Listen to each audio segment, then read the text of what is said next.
এখন আপনি নির্বাচিত হলেন, নির্বাচিত হওয়াটা তো বড় কথা না, টিকে থাকাটাও একটা বড় কথা। এবং ধরেন ১৭ মাস আগে যে জুলাই বিপ্লব, মানুষের মধ্যে যেই প্রতিক্রিয়া, মানুষের যেই প্রতিরোধ, সেই জায়গাটা আমার মনে হয় যে মানুষের মধ্যে এখনো স্মৃতিতে জ্বলজ্বল।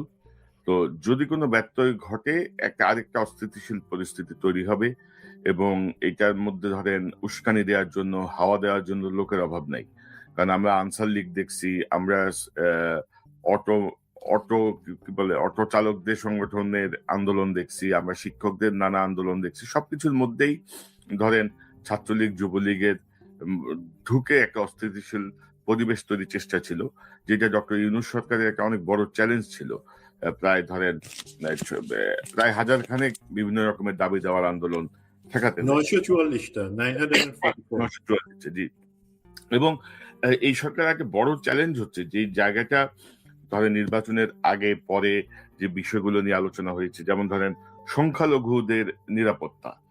এবং আপনি যদি দেখেন যে হাসিনা পালিয়ে যাওয়ার পর থেকে সংখ্যালঘু ইস্যুটাকে ভারত বারবার ট্রাম্প কার্ড হিসেবে ব্যবহার করছে। বাংলাদেশের বিভিন্ন গ্রুপ থেকে এই ঘটনাটাকে সামনে নিয়ে আসা হয়েছে।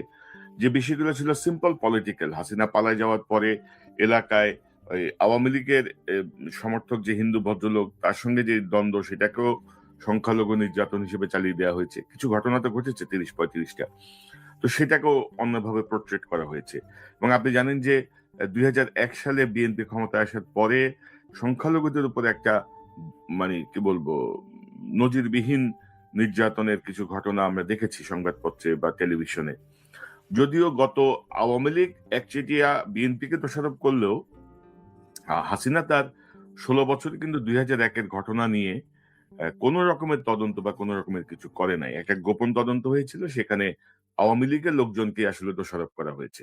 তো অর্থাৎ অন্যের নাক কেটে যাত্রাভঙ্গের যে যে প্র্যাকটিস দীর্ঘদিন ধরে সংখ্যালঘুদেরকে ব্যবহার করা, সেই জায়গাটায় বিএনপির সতর্কতার জায়গাটা কি হতে পারে সুমন ভাই? একটু সংক্ষেপে যদি একটু বলেন, তারপর আমরা আরেকটা প্রসঙ্গে যাব।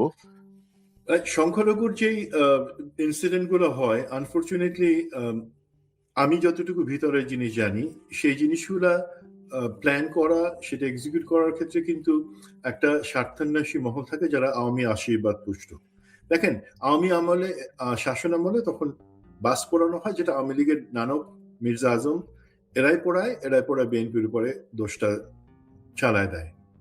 তেমনি ভাবে এই গত 18 মাসে আমরা যে কিছু দেখলাম, এই তত্ত্বাবধায়ক অন্তর্বর্তী সরকারের সময় সংখ্যালঘুদের উপরে কিছু নির্যাতন হয়েছে, যেটাকে সংখ্যালঘু নির্যাতন হিসেবে চালানোর চেষ্টা করা হয়েছে, বেসিক্যালি পলিটিক্যাল ছিল।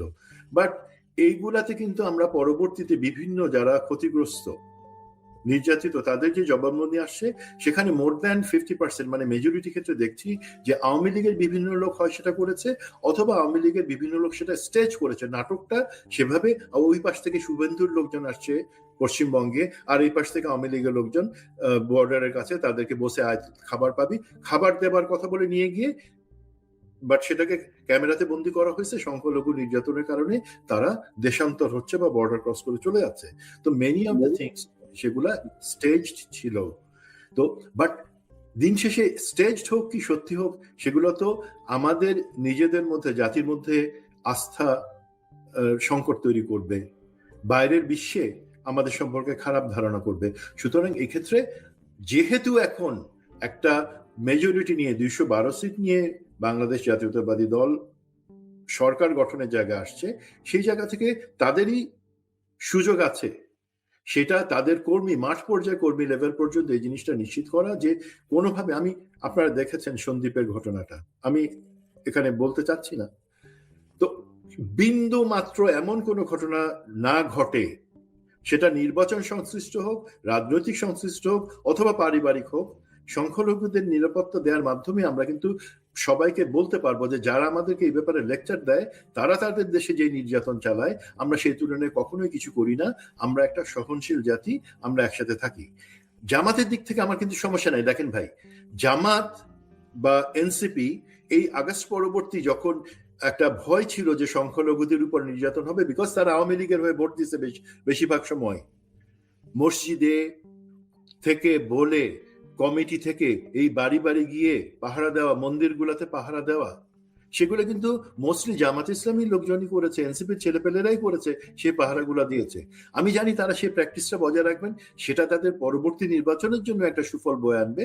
বাট এই ক্ষেত্রে সরকারি দল বা সরকার হিসেবে বিএনপিকে মাঠ পর্যায়ের কর্মী পর্যন্ত সতর্ক করে দিতে হবে যে কোনোভাবে এই ধরনের কোনো কিছু চিন্তাও যাতে কেউ না করে, বরঞ্চ একটা সহনশীলতা সহমর্মিতার জায়গায় আমরা অবস্থান করি। That is the thing. যখন এটা আমরা করব, তখন কিন্তু বাইরের বিশ্ব বা অন্য কোথাও এটা নিয়ে কোনো উচ্চবাচ্য হবে না বা কেউ এটা নিয়ে বলতেও পারবে না। আরেকটা বিষয় সুমন ভাই, যে ধরেন এবারের নির্বাচনে সংখ্যালঘু সম্প্রদায়ের একটা বড় অংশ কিন্তু বিএনপিকে ভোট দিয়েছে, এবং পাশাপাশি আওয়ামী লীগের একটা অংশ কিন্তু বিএনপিকে ভোট দিয়েছে, যারা দেখছে যে হাসিনার আসলে আর ফিরে আসার কোনো সুযোগ, সম্ভাবনা, আশঙ্কা কিছুই নাই। কারণ হাসিনা যে বলছিল না, ওই যে পালায় যাওয়ার পরে চট করে ঢুকে যাব আগামী 3 মাসের মধ্যে, নভেম্বরে, ডিসেম্বরে, মার্চে, এভাবে যে 2 মাস 3 মাস পর পর যে ডেট হচ্ছিল, 17 মাস পরে নির্বাচন হয়ে যাওয়ার সময় মানে আওয়ামী লীগ সমর্থক অনেক সাধারণ যারা আছেন, তারা ধরেই নিছেন যে হাসিনা আর ফিরতেছে না, আওয়ামী লীগের অবস্থা আর ফিরছে না। তো তারাও অনেকে বিএনপিকে ভোট দিয়েছেন, কেউ কেউ জামাতকেও ভোট দিয়েছেন। তো তাদের ধরেন বহু নিরীহ লোক আছে, ধরেন আমরা তো রাঘব বোয়াল যা আছে সব তো পার করে দিছি আমরা, মানে অপরাধী চক্র আমরা রাষ্ট্রীয় ব্যবস্থাপনাতে অনেকটাই পার করে দিছি বলা চলে। এটার সঙ্গে আর্মি যুক্ত, এটার সঙ্গে অন্তর্বর্তী সরকারের উপদেষ্টারা যুক্ত। একজন উপদেষ্টার বাসায় তো এক সাবেক মন্ত্রী, এক মানে উপদেষ্টা না, মানে সরকারের এক প্রভাবশালী ব্যক্তির বাসায় এক উপদেষ্টাই ছিল দীর্ঘদিন, যার পরে সে আমেরিকায় চলে আসে। তো এখন ধরেন মানে আওয়ামী লীগের এক শ্রেণীর সাধারণ সমর্থক যারা বিএনপিকে ভোট দিয়েছে, তার বিনিময়ে আওয়ামী লীগের রাজনীতি করার সুযোগ দিতে হবে, আওয়ামী লীগের অফিস খুলে দিতে হবে, ধানের শীষের নৌকা একই জিনিস। এই জায়গাগুলো নির্বাচনের আগে অনেক কথাই বলা হয়, কিন্তু নির্বাচনের পরে যদি এই প্র্যাকটিস শুরু হয়, আমার মনে হয় যে সেখান থেকেই তারেক রহমান সাহেবের সরকার বিপদে পড়া শুরু ভাই, হবে। একটা কথা এখানে একটু বলে নিই, আপনাকে ইন্টারাপ্ট করি। অবশ্যই এটা আমরা আগেই বলছি যে এই জায়গাতে শক্ত অবস্থানে যেতে হবে, যে এটা জনগণের সাথে বেইমানি হিসাবে লোকে কনসিডার করবে, সেই জায়গা হবে না। আমার প্রেডিকশন কি, আমার অভিমত যেটা হচ্ছে, বিএনপি কিন্তু আওয়ামী লীগকে অ্যাকচুয়ালি আনবে না বা পুনর্বাসন করবে না। কেন করবে না জানেন? এই যে ধরেন বলা হচ্ছে 15% আওয়ামী লীগের ভোট, বিএনপির 35%-এর সাথে আওয়ামী লীগের 15% মিলে 50% ভোট পাইছে। বিএনপি যদি আওয়ামী লীগকে নিয়ে আসে, সে 15% আওয়ামী লীগের কাছে ফেরত যাবে। তো বিএনপি যদি আওয়ামী লীগকে আবার এস্টাবলিশ নাই করে দেশে, এই 15% তো বিএনপির হয়েই থাকবে। তারা জাতীয়তাবাদী আদর্শ হয়তো চলে যাবে আমি জানি না, বাট টেকনিক্যালি বিএনপির জন্য সুবিধাজনক অবস্থান হচ্ছে, ভাই আওয়ামী লীগ যতদিন না আসবে এই 15% ভোট আমার সাথে অ্যাড হবে। এইটা একটা চিন্তা হচ্ছে, এবং আমি মনে করি এই চিন্তা থেকেই আওয়ামী লীগকে সত্যিকার ভাবে পুনর্বাসন বাংলাদেশের রাজনীতিতে সেটা তারা করবে না। করতে পারে কি, আমরা যদি হতাশা, ভয়, হানাহানি তার মধ্যে চলে যাই, সেই সুযোগে কোনো না কোনো ভাবে আওয়ামী লীগের একটা অংশ আস্তে আস্তে দানা বাঁধার চেষ্টা করতে পারে। বাট আমার মনে হয় বর্তমান যে ব্যবস্থা বা যেভাবে সদিচ্ছা দেখতে পাচ্ছি আমি সরকারি এবং বিরোধী দলগুলোর মধ্যে, তারা ওই স্পেসটুকু আওয়ামী লীগকে আগামী 50 বছরও ইনশাল্লাহ দিবে না। না ওইটাই, পাশাপাশি ভাই আরেকটা গুরুত্বপূর্ণ বিষয় আমি যদি আপনাকে বলি, সেটা হচ্ছে আমাদের আহ সুশীল সমাজ, মানে আওয়ামী সুশীল যারা, ধরেন 15 বছরে হাসিনার গুম খুনের সময় তারা টু শব্দ উচ্চারণ করে নাই, হাসিনার কোনো নির্যাতন নিপীড়ন নিয়ে টু শব্দ করে নাই, কিন্তু তারা ধরেন হাসিনার সুতার এখনো নাচে, কিছু হইলেই তারা ধরেন মাথায় কালো কাপড় বেঁধে, জাতীয় পতাকার গলায় বেঁধে ধরেন ঝাঁপায় পড়তেছে, বিবৃতি দিচ্ছে, নানা রকম দিচ্ছে। এবং সুশীল মিডিয়ার ভিতরটা কিন্তু আমরা বারবার বলার পরেও কিন্তু ইউনূস সাহেব খেয়াল করেনি। ইউনূস সাহেব কিন্তু মিডিয়ার মধ্যে ফ্যাসিস্টদের যে দোসর, তাদেরকে কিন্তু তিনি রিমুভ করার কোনো উদ্যোগ নেয় নাই। তারা মাথা নামাই ছিল, এখন আস্তে আস্তে মাথা তুলছে। বিএনপি যে স্ট্র্যাটেজিটা নিয়েছে, বিএনপি মনে করছে যে আমি ওই মিডিয়ার হেড অফ মিডিয়া বা কি বলবো এটাকে, চিফ নিউজ এডিটর বা হেড অফ নিউজ বা সিইও আমার লোক বসাই দিচ্ছি। তো আমার লোক বসাই দিলে ভাই আপনি যতদিন আছেন ততদিন আপনার জায়গাটায় তারা একটা সাপোর্ট পাবেন। কিন্তু আপনিও তো ভাই মানে কি বলবো, সারা জীবনে চুক্তি দিতে তো আসেন নাই ক্ষমতায়, তাই না? একটা নির্দিষ্ট সময়ের জন্য আসছেন। তো যখনই আপনি একটু বেকায়দায় পড়বেন, এই ফ্যাসিস্টদের দোসর অর্থাৎ সাংবাদিকতার নামে যারা ফ্যাসিজমকে টিকায় রাখতে হেল্প করছে, তাদেরকে চিহ্নিত করা, তাদের ব্যাপারে কঠোর পদক্ষেপ নেয়া, এই সুশীল, কথিত সুশীল অর্থাৎ আওয়ামী সুশীল, তাদের জায়গাটা নিয়ন্ত্রণ করে। এবং আমি তো বলবো যে টিআইবি নামে যে সংগঠনটা আছে, ইফতেখারুজ্জামান, মানে যে নিজে ধরেন বয়স সীমা লঙ্ঘন করে এখনো চালায় যাচ্ছে, নানা ধান্দাবাজি করে যাচ্ছে, সে কিন্তু একটা বিশাল স্টেক, কিন্তু সে কিন্তু এই টিআইবিটাকে তার মানে ব্যক্তিগত রাজনৈতিক ইচ্ছা চরিতার্থ করার জন্য সে কিন্তু ব্যবহার করে, কিন্তু যে নানা রকম ভাবে একটা ইয়ে দেয়, আমাদের মিডিয়া ঝাঁপায় পড়ে টিআইবি বলছে মানে এটা ওহি নাজেল হয়েছে আর কি, এরকম একটা অবস্থা। এবং আপনি জানেন যে 5 বারের দুর্নীতি চ্যাম্পিয়ন এটা ইফতেখার খুব কায়দা করে বিএনপি কে নিয়ে আসছিল। এবং আওয়ামী লীগের 17 বছরের এই যে করাপশন, এই যে ব্যাপক লুটপাট, এগুলো কিন্তু টিআইবি ওইভাবে ওভারলুক করে গেছে। তো এই যে মিডিয়ার ফ্যাসিস্টদের নিয়ন্ত্রণ, আহ, আহ, আওয়ামী সুশীল, কথিত সুশীল সমাজ নিয়ন্ত্রণ, বা এই টিআইবি টাইপ আরো কয়েকটা সংগঠন আছে, এগুলোকে কিভাবে কি করা যেতে পারে, আপনার পর্যবেক্ষণ কি? আমার মনে হয় আপনি যেহেতু একজন সাংবাদিক হয়েই, মিডিয়ার একজন ব্যক্তিত্ব হয়েই কথাটা বললেন, এই জিনিসটা যদি চালু থাকে, আমার গানে দেখেন মুন্নি সাহা, জয়ী মামুন, তারপরে ওই যে আম, দুইজন প্রখ্যাত সাংবাদিক নেতা যারা বাংলাদেশের অনেক ক্ষতি করেছেন, আমার নামটা মনে পড়তেছে না, বুলবুল আর কে, দেখেন তারা কিন্তু সব মাহফিলে যায়, সব সভা সমাবেশে, পার্টিতে যায়, ভালো আসনটাতে গিয়ে বসে। আমি সাংবাদিক মহল থেকে কিন্তু দেখি না। এখন সাংবাদিক মহল, যেমন আমি ব্যক্তিগতভাবে মনে করি যে না, সেনাবাহিনীকে যেহেতু আমি ভালোবাসি, তার ব্যাপারে দুর্নাম না আসুক, সেই জন্য আমি কিছু কিছু জায়গায় তার দোষের কথাটা বলে দেই, যাতে সে সংশোধিত হয়। তেমনি ভাবে সাংবাদিক মহল থেকে সেই জিনিসটা এতদিন ছিল না, বাট আপনি বলছেন, আমার বিশ্বাস তারা সেই জিনিসটা করবেন। এবং আমাদের যে সুশীলের যে জায়গাটা, আমার মনে হয় সুশীলের যে ডেফিনেশন আছে সেটা ক্রস করে পার্টি লাইনে তারা সবসময় চলে আসে। এই জায়গাটা একটা সরকারকে মনে রাখতে হবে যে আমাকে ভুল পথে গাইড করার জন্য এই ধরনের সুশীল বা এই ধরনের এনজিও গুলো যথেষ্ট। আমি তাদেরকে লাইনে আনবার জন্য স্পেসিফিক যে এই রিলেটেড যে মন্ত্রণালয় আছে তাদেরকে বলবো যে তারা এই ক্ষেত্রে তাদের চার্টার অফ ডিউটি আছে, সেটা তাদেরকে বারে বারে মনে করা দাও এবং সেই লাইনে রাখা। এখানে আমি বিস্তৃত যাচ্ছি না ভাই, আমার কাছে অ্যাকচুয়ালি প্রোগ্রাম যেহেতু বেশি সময় হয়ে যাচ্ছে, আমার কাছে বিএনপির জন্য, ভবিষ্যৎ সরকারের জন্য যে দুইটা চ্যালেঞ্জ আমার কাছে মনে হচ্ছে যে আরো আছে, আমি একটু যদি বলি। আপনি দুর্নীতির কথা বললেন, এবং আমরা জানি যে অর্থনীতি অ্যাকচুয়ালি, আমরা প্রফেসর ইউনিসের সরকার কোনোভাবে সেটাকে তলানিতে যাওয়ার থেকে ঠেকায় রাখতে পারছেন, তাদের কানেকশন বা একটা উদ্যোগ নিয়ে। বাট সেই জায়গাতে আমাদের অর্থনীতির অবস্থা ভালো না ভাই। তো সেই জায়গাটাতে আমাদেরকে ফোকাস দিতে, মানে চোখে চশমা হচ্ছে বড় সমস্যা, চ্যালেঞ্জ, সেই চশমা পরা যাবে না। দেন অর্থনীতির জায়গাতে আমাদেরকে একটা সবল অর্থনীতি একদিনে হয়ে যাবে না, আমাদের জনগণকে তৈরি থাকতে হবে কিছু কৃচ্ছতার জন্য, এবং সরকারকে চেষ্টা করতে হবে যে দুই জায়গায় ঘাটতি, যে একটা নির্বাচিত সরকার না থাকায় নাকি এফডিআই বা ফরেন ডাইরেক্ট ইনভেস্টমেন্ট আসে নাই, এখন আমরা দেখতে চাই কতটুকু আসে এবং কিভাবে সেটা আনা হয়।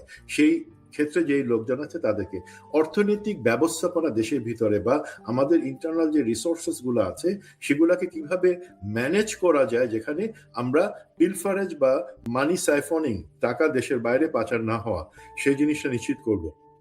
এবং দেশে ইন্টারনাল ইনভেস্টমেন্টের জন্য যে সুযোগ দেওয়া, ধরেন একটা এক্সাম্পল দিলাম, যারা বেশ অনেকজন ঋণ খেলাপি, 25 জন না 39 জন, তারা তো গত নির্বাচনে বিএনপি থেকে নমিনেশন নিয়েছেন এবং অনেকেই নির্বাচিত হয়েছে।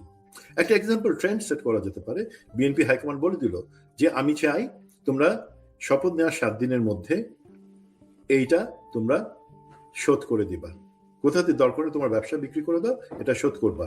আমরা এস আলম এবং অন্যান্য যে গ্রুপ, বসুন্ধরা গ্রুপ বা অন্যান্য যে গ্রুপগুলাকে ফেভার করা হয়েছে কোনো পলিটিক্যাল পার্টির সাইড থেকে, এই ধরনের কোনো কথা শুনতে চাই না। বাংলাদেশকে তারা ফোকলা করে দিয়ে গেছে। এখন ভবিষ্যতে আমরা যদি কঠোর অবস্থানে না যাই, অর্থনীতি দাঁড়াতে পারবে না ভাই, সেই টাকা সেই বাইরেই চলে যাবে। অর্থনীতির পরে আরেকটা যেই জিনিস হচ্ছে, দেখেন উনি আগামীকালকে তো শপথ নেওয়ার পরেই মন্ত্রিসভা ডিক্লেয়ার হবে। দুইটা মন্ত্রণালয় আমার হিসেবে খুবই গুরুত্বপূর্ণ। একটা হচ্ছে জ্বালানি ও খনিজ সম্পদ মন্ত্রণালয়, যেখানে আমি জনাব ফজল কবিরের ভূমিকাকে অবশ্যই প্রশংসা করি। কিছু কমিটি করে দিয়েছিলেন এবং সেখানে তারা আইডেন্টিফাই করছে আদানি এবং সমপর্যায়ের যেই কোম্পানিগুলোর কারণে আমরা চরমভাবে ক্ষতিগ্রস্ত হয়েছি এবং আগামী 5 বছরে 25 বছরে আমাদেরকে কি পরিমাণে লোকসান গুনতে হবে সেই জায়গাটা মনে রাখতে হবে জনাব তারেক রহমান। শেখ হাসিনা ছিল কংগ্রেসের বন্ধু, কংগ্রেসের সাথে তার দোস্তি ছিল।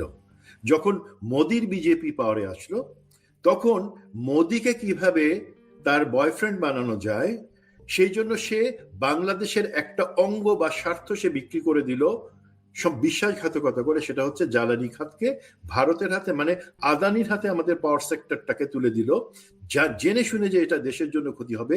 বাট আদানি যেহেতু হচ্ছে মোদির ক্যাশিয়ার সেটা সবাই জানে, সেই হিসাবে সে আদানিকে দেশের সম্পূর্ণ স্বার্থ বিরোধী আমাদের এই পতিতা হাসিনা সেই চুক্তিটা করে শেষ করে দিল দেশটাকে। শুধুমাত্র যে কংগ্রেস গেছে এখন মোদির সাথে ফ্রেন্ডশিপের জন্য, বন্ধুত্বের জন্য আমি দেশের এই স্বার্থটা জলাঞ্জলি দিই, সেটা সে করেছে। আমাদেরকে এই সেন্সিটিভ জায়গা যেখানে শুধুমাত্র আমাদের জ্বালানি ব্যবস্থাপনা না, আমাদের যেই জায়গাগুলোতে আমরা ক্ষতিগ্রস্ত হয়েছি এবং সেই ব্যাপারে যেহেতু এই আদানি সেই দুর্নীতি জায়গাটা চুক্তির দুর্নীতি এসছে, সেটাকে ফলো আপ করা, এনশোর করা যেন আমরা সাফার করবো না, আমরা আন্তর্জাতিক সালিসিতে যাব এবং সেখান থেকে আমরা ইনশাল্লাহ জিতে আসবো। That is very important. 2 number হচ্ছে আমাদের জাতীয় নিরাপত্তার জায়গাটাতে।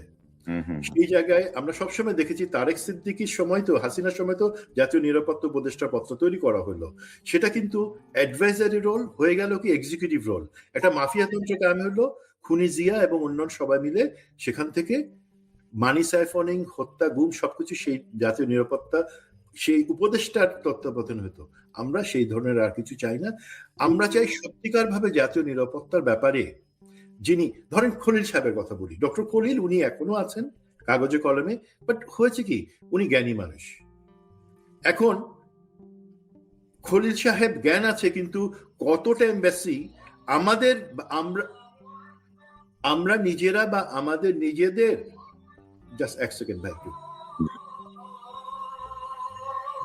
আমাদের জোহরের আজান হচ্ছে।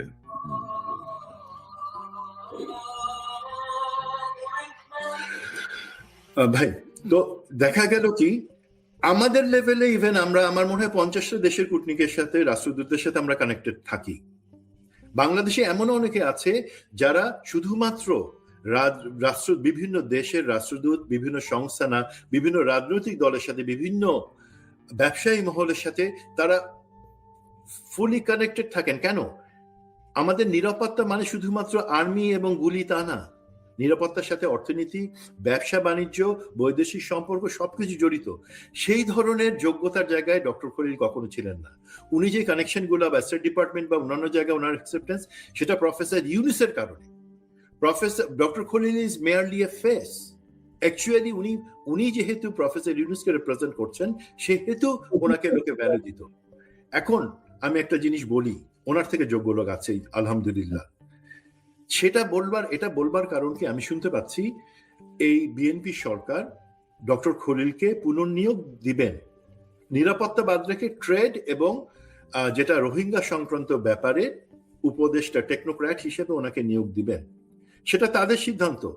আমি শুধু মনে করে দেব 2টা জিনিস। 1 নাম্বার, রোহিঙ্গা সংক্রান্ত ব্যাপারে ডক্টর খলিল জিরো জানেন, ওনার অভিজ্ঞতা নাই, সে তার থেকে আরো অভিজ্ঞ অনেক আছে।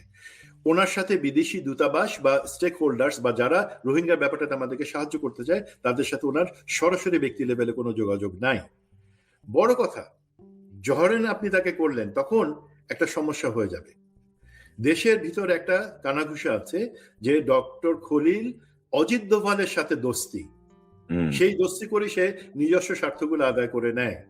এখন যদি কালকে আপনি ডক্টর খলিলকে আপনার উপদেষ্টা হিসেবে নিয়োগ দেন, আবার একটা গুড জেস্টার, হ্যাঁ এই অন্তর্বর্তী সরকার থেকে একজনকে দিলেন, দেশের লোকজন কি ভাববে?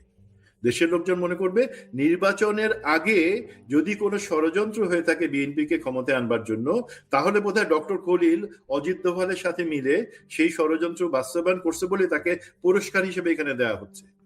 দ্বিতীয়ত তারা ভাববে তার মানে ডক্টর অজিত দোভালের দোস্তকে যখন এখানে দেওয়া হইতেছে, তার মানে ভবিষ্যতে বিএনপি বোধহয় ভারতের উপর নির্ভরশীল থাকতে চাচ্ছে বলে তাকে দেওয়া হচ্ছে। সো প্লিজ তাকে নিয়োগ দেওয়ার আগে এই জিনিসগুলো চিন্তা করবেন। তবে এবং সুমন ভাই, আমি একটু ইন্টারাপ্ট করি সুমন ভাই, আমি আসলে এই মানে অন্তর্বর্তী সরকারের থেকে কাউকেই এই সরকারে পুনর্নিয়োগ দেয়া পক্ষপাতী না। কারণ হচ্ছে, প্রথম কথা হচ্ছে, অন্তর্বর্তী সরকারকে যে আশা নিয়ে, যে প্রত্যাশা নিয়ে বসানো হয়েছিল আফটার জুলাই বিপ্লব, তারা তার ধারে কাছেও যেতে পারেনি। তাদের কাছে যে প্রত্যাশা ছিল, ধরেন জুলাই বিপ্লবীদের নিরাপত্তা থেকে শুরু করে কোনো বিষয় তারা মনোযোগী হতে পারে নাই। এবং সেই জায়গাটায় ধরেন, আমি শুধু ডক্টর খলিল না, আমি কাউকেই মনে করি না যে নেওয়া উচিত। নিলেই ধরেন এই সরকার নতুন আরেকটা বিতর্কের জন্ম দেবে, এবং আমার মনে হয় যে সেখান থেকে শাখা প্রশাখা বের হয়ে পুরো পরিস্থিতিটা জটিল হয়ে যাবে। সুমন ভাই, আমরা প্রায় 1 ঘন্টা কথা বলছি, আমি আর লম্বা করতে চাই না আলোচনাটা। এবং আরো কিছু বিষয় ছিল যে জায়গাগুলো সরকারের জন্য বড় চ্যালেঞ্জ, যেমন ধরেন বিএনপির 5ই আগস্টের পরে বিএনপির ব্যাপারে যে চাঁদাবাজি এবং দখলের অভিযোগ, সেই জায়গাগুলো কঠোরভাবে নিয়ন্ত্রণ করা, এবং যারা এইসব ঘটনার সঙ্গে যুক্ত ছিল তাদেরকে বিচারের আওতায় আনা। তারপরে তারেক রহমান সাহেব কিন্তু বিডিআর এর হত্যার বিচারের কথা বলেছেন, সেই জায়গাটাকে ইনশিওর করা। পাশাপাশি গুম খুনের বিচার যেটি চলমান আছে সেটি যেন কোনোভাবে ইন্টারাপ্টেড না হয়, সেই জায়গাটায় মনোযোগী হওয়া, এবং এটাকে আরো শক্তিশালী এবং আরো বেগবান করা। একটা ট্রাইব্যুনাল না, প্রয়োজনে আরো 4-5টা ট্রাইব্যুনাল করে বিষয়টাকে অত্যন্ত দ্রুততার সাথে এগিয়ে নেওয়া। আপনার শেষ মন্তব্য জানতে চাই এটার আলোকে। জি জি, আমি শেষ মন্তব্যটা একটু করবো। আপনি ইনফ্যাক্ট আমার বাকি যেই চ্যালেঞ্জেস সেগুলো আপনি কভার করে দিয়েছেন গুমকুন। দেখেন, আমি জামাতের সমর্থকদের উদ্দেশ্যে একটা জিনিস বলি, যদি আপনি আমাকে 2টা মিনিট সময় দেন। প্লিজ বলেন। দেখেন, একটা হতাশা আছে জামাতের সমর্থকদের মধ্যে, এই ইলেকশনে কি হলো, কারচুপি হলো, তারা কেন দাঁড়ালো না। ভাই, আমি আগেই বলেছি, যেখানে একটা সমঝোতা ছিল আমরা মারামারি করব না, সেখানে তারপরে জামাত কেন আপনাদের যে আমানত ভোট সেটা তারা রক্ষার জন্য দাঁড়ায় নাই, সেটা তাদের সাথে আলাপ করলে আপনারা বুঝতে পারবেন। বাট আমি একটা অ্যানালজি দিই ভাই, জামাতের ইসলামীর যারা সমর্থক আছেন এবং জামাত ইসলামীর জন্যই, ধরেন আমি সবাই জানি, সকালবেলায় আপনি 1 মাইল হাঁটবেন, শাকসবজি খেয়ে থাকবেন দিনের বেলায়, এবং সন্ধ্যাবেলায় আপনি হালকা 15 মিনিট যোগা করলেন বা একটু আবার হাঁটাচলা করলেন, নামাজ কালাম এগুলার কথা বলছি না, এগুলো তো গুড অ্যাডভাইস, তাই না? এগুলো তো আমি সবাই বলবো এগুলো সুস্বাস্থ্যের জন্য ভালো। বাট দিন শেষে যখন 18 কোটি মানুষকে আমি বলবো যে তোমাকে সারাদিন এইটা ফলো করতে হবে, তখন কিন্তু দেখা যাবে কি 18 কোটির মধ্যে আমি নিজেই সকালবেলা বলি না একটু ঘুমাই নেই, আমি হাঁটতে যাব কেন, সন্ধ্যাবেলা মনে করি না একটু টিভি দেখি। আমি জানি কোনটা ভালো, তারপরে কিন্তু আমি সেই জীবনাচার বা সেই আদর্শের জায়গায় আমি হয়তো এখনো হাঁটবার জন্য প্রস্তুত না। জামাত ইসলামের ক্ষেত্রে এই জিনিসটা হয়েছে। আমি বিএনপিকে খাটো বা জামাত ইসলামীকে খাটো বা উপরে নেওয়ার জন্য বলতেছি না। আমি যেটা বুঝি, দেখেন, বাংলাদেশ জামাত ইসলামের যে আদর্শ এবং তারা যে রাজনৈতিক তাদের যে দর্শনটা দিয়েছে, that was very good. Just like এই অ্যাডভাইস, আমি ভেজিটেবল খাবো, হাঁটবো, রেড মিট খাবো না। তো দেশে বিশেষ করে আপনি জানেন, সরকারি কর্মচারী, আমলা, আমাদের ব্যবসায়ীর একটা বড় মহল, তারা তো দুর্নীতি ছাড়া থাকতে পারবে না। জামাত ইসলাম জেহাদ ডিক্লেয়ার করেছে দুর্নীতির বিরুদ্ধে। আমাদের দেশের জনগণের একটা অংশ, তারা কি প্রস্তুত যে তারা এখানে দুর্নীতিহীন একটা জীবন চালাবে?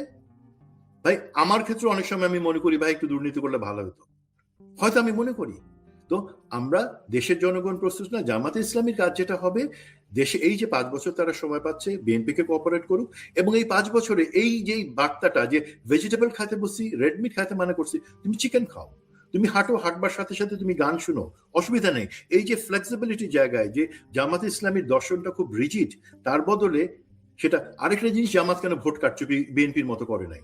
আরে ভাই, জামাত তাহলে কি তার আদর্শের জায়গা থেকে সরে আসবে না? বাট একটা ফ্লেক্সিবল দর্শন, রাজনৈতিক দর্শন, রাষ্ট্র ব্যবস্থার জন্য, সমাজ ব্যবস্থা, প্রতিটি ইন্ডিভিজুয়ালের জন্য, সেই জায়গায় জামাতে কাজ করা উচিত। আর একটা কথা বলছিলাম যে ভাই, কারা ইলেকশন ইঞ্জিনিয়ারিং কোর্সে যদি হয়ে থাকে, সেটা আমাদের এই যে আমাদের জনগণের মধ্যে যে জনপ্রশাসনের যারা হারাম খেয়ে, যারা দুর্নীতি ছাড়া আর কিছু বুঝে না, সেই জনপ্রশাসনের লোকজন যারা প্রতিটা কেন্দ্রে দায়িত্বে ছিল, এখানে পার্টি বলে নাই, বিএনপিও বলে নাই, জামাতও বলে নাই তোমরা ভোট কারচুপি বা ইঞ্জিনিয়ারিং করো, তারা নিজ দায়িত্বে করেছে তাদের বাঁচবার জন্য। তারা জানে যে জামাত যদি আসে